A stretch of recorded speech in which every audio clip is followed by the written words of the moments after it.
এ গল্প সিনেমাকেও হার মানায়।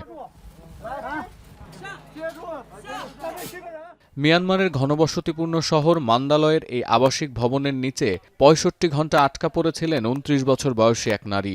দুঃসাহসিক অভিযানের পর অবশেষে ওই নারীকে জীবিত উদ্ধার করেছে চীন থেকে আসা উদ্ধারকর্মীদের একটি বিশেষ দল।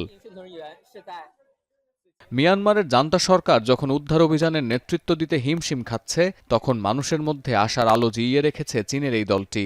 ২৯ বছরের ওই নারী ও এক শিশুকে উদ্ধারের পর মান্দালয়ের মৃত্যুকূপ থেকে গর্ভবতী আরও এক নারীকে ফিরিয়ে এনেছে চীনা উদ্ধারকর্মীরা। বান্ডেল থাকলে প্রতি সেনমানিতে টাকা বাঁচবে। বিকাশ সেনমানি বান্ডেল কিনে জিতুন প্রতি লেনদেনে।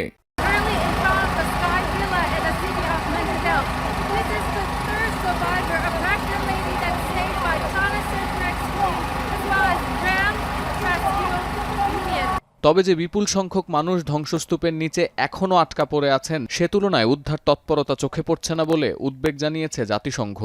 বিশ্ব স্বাস্থ্য সংস্থার আশঙ্কা দুর্যোগকালীন সময়ে ভঙ্গুর চিকিৎসা ব্যবস্থা নিয়ে।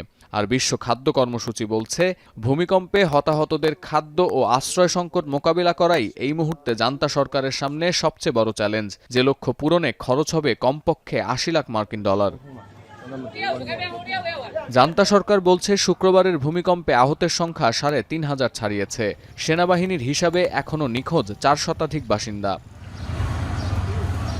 এদিকে শুক্রবারের ভূমিকম্পে থাইল্যান্ডের ব্যাংককে ধসে পড়া নির্মাণাধীন ভবনে এখনও আটকা পড়ে আছেন প্রায় ৮০ জন শ্রমিক। সোমবার সকাল পর্যন্ত জীবিত উদ্ধার করা হয়েছে ৩৩ জনকে। ভূমিকম্পের ৭২ ঘণ্টা পরেও পরিবারের সদস্য উদ্ধার না হওয়ায় হতাশায় পড়ে গেছেন স্থানীয়রা। এমন পরিস্থিতিতে ঘটনাস্থল পরিদর্শন করেছেন দেশটির প্রধানমন্ত্রী পেতংতার্ন সিনাওয়াত্রা। এদিকে সোমবার সকালে নতুন এক আতঙ্কে পড়েছেন ব্যাংককবাসী। ভূমিকম্পের প্রভাবে রাজধানী ব্যাংককের বেশ কয়েকটি ভবনে নতুন করে ফাটল দেখা যাওয়ায় কর্মীদের সরিয়ে নিতে বাধ্য হয়েছে কর্তৃপক্ষ। সতীর্থ কর্মকার, এখন বিশ্ব।